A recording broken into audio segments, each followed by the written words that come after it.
To shares கி துனியா. இன்னைக்கு நம்ம பார்க்க போற ரெசிபி நோம்பு கஞ்சி.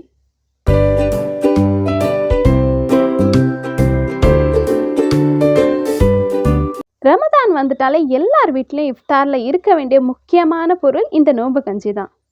இதுக்கு பச்சை அரிசி எடுத்துக்கோங்க, பைத்தப்பருப்பு, வெள்ளை கொண்டக்கடலை எடுத்துக்கோங்க. இப்போ அரிசியை நல்லா 2-3 தடவை நல்லா அலசி அதை காய வச்சு எடுத்துப்போம். இந்தமாதிரி நல்லா அலசி அதை நல்லா ஃபில்டர் பண்ணிவிட்டு ஒரு காட்டன் கிளாத்தில் இல்லை டவலில் நீங்கள் இந்தமாதிரி காய வச்சு எடுத்துக்கோங்க. இல்லைனா அதை நல்லா கழுவி அதை அரைச்சி அப்படியே நீங்கள் கூட யூஸ் பண்ணிக்கலாம். பைத்தப்பருப்பையும் கொண்டக்கடலையும் ஊற வச்சு எடுத்துக்கலாம். கொண்டக்கடலை உங்களுக்கு கண்டிப்பாக ஒரு 2 மணி நேரமாவது ஊறி இருக்கணும். அப்போ தான் அது நல்லா ஊறி வரும் குக் ஆகிறதுக்கு. இப்போ அரிசி காஞ்சோடனே அதை நம்ம 1-2 ரவா மாதிரி கிரைண்ட் பண்ணி எடுத்துக்கலாம். ரொம்ப நைஸாக அரைச்சிடாமல் ரவா மாதிரி லைஸாக கிரைண்ட் பண்ணி எடுத்துக்கோங்க. இந்த மாதிரி இப்போ ப்ரிப்பரேஷன் ஸ்டார்ட் பண்ணிடலாம். அதுக்கு என்னென்ன தேவைன்னா, வெங்காயத்தை ரொம்ப மெலிசாகவும் ரொம்ப குண்டாக விட்டாமல் மீடியம் ஸ்லைஸில் கட் பண்ணி வச்சுக்கோங்க. 2 பச்சை மிளகா, மல்லி புதினா கொஞ்சமாக, ஒரு சின்ன தக்காளி, பூண்டு, கருவேப்பிலை. பூண்டு கூட போடலாம், இல்லாட்டி நீங்கள் இஞ்சி பூண்டு பேஸ்ட்டு கூட போட்டுக்கலாம்.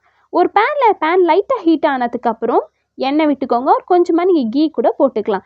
அது சூடானதுக்கப்புறம் அதில் 2 பே லீஃப், 2 காடமன், 1 சின்னமன், 3 க்ளோவ்ஸ், பட்டை, கிராம்பு, ஏலக்காய், பிரியாணி இலை. ஸோ இது எல்லாத்தையும் போட்டு அது பொரிஞ்சதுக்கப்புறம் கருவேப்பிலையை நல்லா வாஷ் பண்ணி போட்டுக்கோங்க.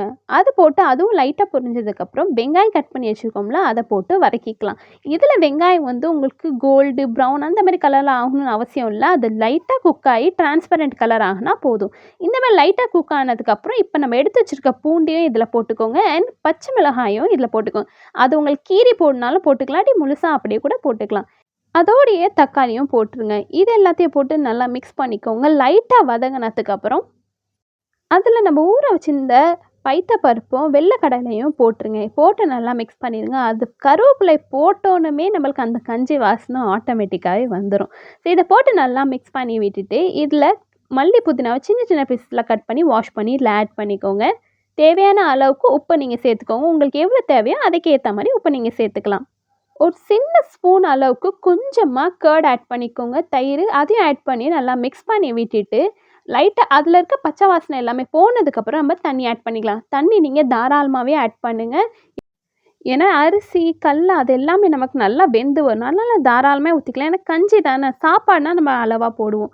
இந்தமாதிரி கொதி வர ஸ்டேஜில் இப்போ நம்ம அரைச்சி வச்சுருக்க அரிசியை போட்டு கொஞ்சம் கொஞ்சமாக போட்டு அப்படியே மிக்ஸ் பண்ணுங்கள். இல்லாட்டி கட்டி பிடிச்சிரும் உங்களுக்கு. அதனால் லம்ஸ் இல்லாமல் நல்லா மிக்ஸ் பண்ணி விட்டுக்கோங்க. ஸோ இது நல்லா மிக்ஸ் பண்ணி விட்டதுக்கப்புறம் இதில் நான் கொஞ்சமாக எக்ஸ்ட்ரா ஓட்ஸ் ஆட் பண்ணியிருக்கேன். இது நீங்கள் ஆட் பண்ணலாம், இல்லாட்டி ஸ்கிப் பண்ணிக்கோங்க. இது கம்ப்ளீட்லி ஆப்ஷனல் தான். இது நானாக போட்டு பார்த்தேன், டேஸ்ட்டு எப்படி இருக்குன்னு பார்ப்போம்.